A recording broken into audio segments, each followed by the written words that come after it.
स्वागत है एक बार फिर और अब पहली खबर और अब कुछ हल्के फुल्के अंदाज में। ज़ोफाम तो दोस्तों कमर कस लीजिए क्योंकि लद्दाख में जो हो रहा है वो सरासर अन्याय है। अंतर्राष्ट्रीय स्तर पर सम्मानित जलवायु कार्यकर्ता सोनम वांगचुक को जेल और उनकी पत्नी इन आरोपों को क्या कह रही है, कमजोर और बेबुनियाद। आखिर यहाँ चल क्या रहा है? अधिकारियों का दावा है कि सोनम वांगचुक के वीडियो ने हिंसा भड़काई, जिसके चलते उन्हें एनएसए के तहत गिरफ्तार किया गया, जो आमतौर पर आतंकवादियों के लिए होता है। लेकिन जब आप स्क्रीन पर दिख रहे टेक्स्ट को देखते हैं तो उनकी पत्नी डॉ अंगमो इन आरोपों को कमजोर और बेबुनियाद बताते हुए पूरे वीडियो ट्रांसक्रिप्ट पेश कर रही है। वह कह रही है, रुकिए यह पूरी कहानी। लेकिन असली चौंकाने वाला मोड़ तो अब आया है।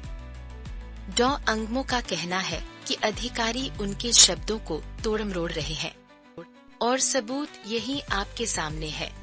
उन्होंने लद्दाख स्काउट्स और चीन के बारे में टिप्पणियों को भी साफ किया, जिन्हें कथित तौर पर संदर्भ से हटाकर पेश किया गया था।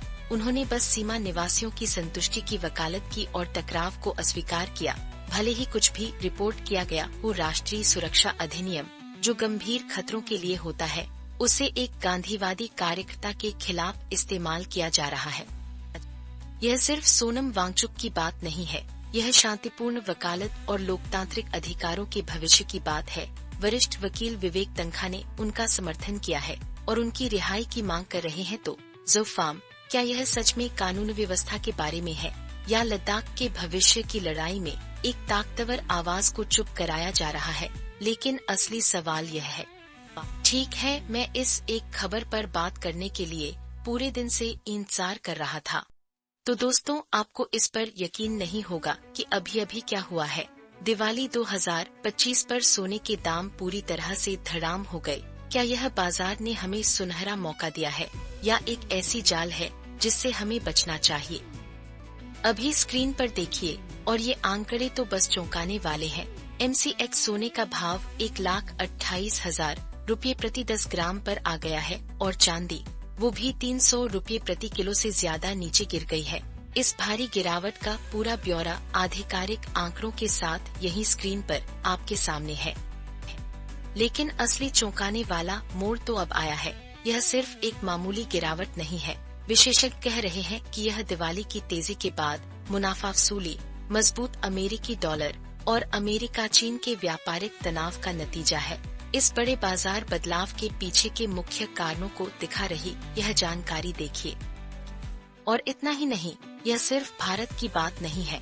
वैश्विक स्पॉट सोने के दाम 6.3% से ज्यादा गिर गए और चांदी लगभग 9% तक धड़ाम हो गई।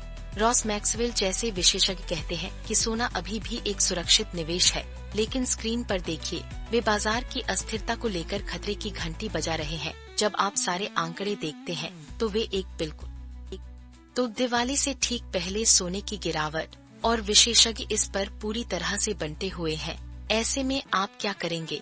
क्या यह कम दाम पर खरीदने का बेहतरीन मौका है या फिर यह और भी बड़ी गिरावट का संकेत है? आप इस स्थिति में क्या करते? अब अपना ध्यान एक ऐसी खबर की ओर ले चलते हैं जिस पर हम कई दिनों से नजर रखे हुए हैं। तो दोस्तों, कमर कस लीजिए क्योंकि एक ऐसी कहानी के लिए तैयार हो जाए जो किसी जासूसी फिल्म से कम नहीं। शी जिनपिंग के चीन में बड़े बड़े लोग गायब हो रहे हैं। बड़े जनरल, सीईओज सब गायब। पर्दे के पीछे असल में क्या चल रहा है?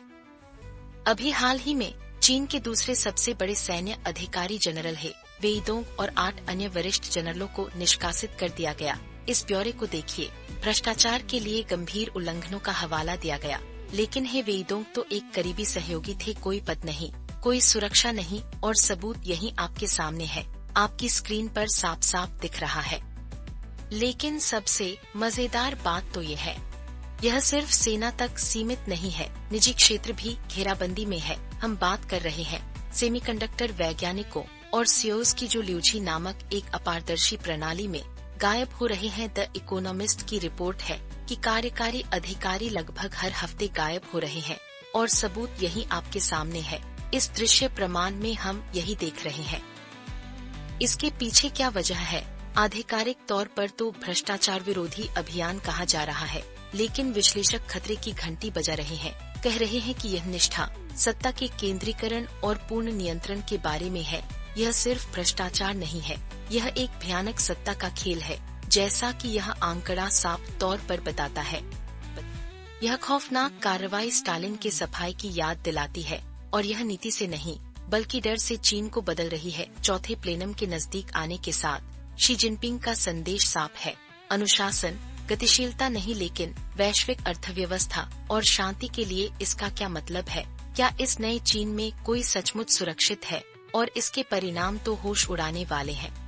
फिलहाल के लिए इतना ही। आपसे फिर मुलाकात होगी कुछ और नई और दिलचस्प खबरों के साथ।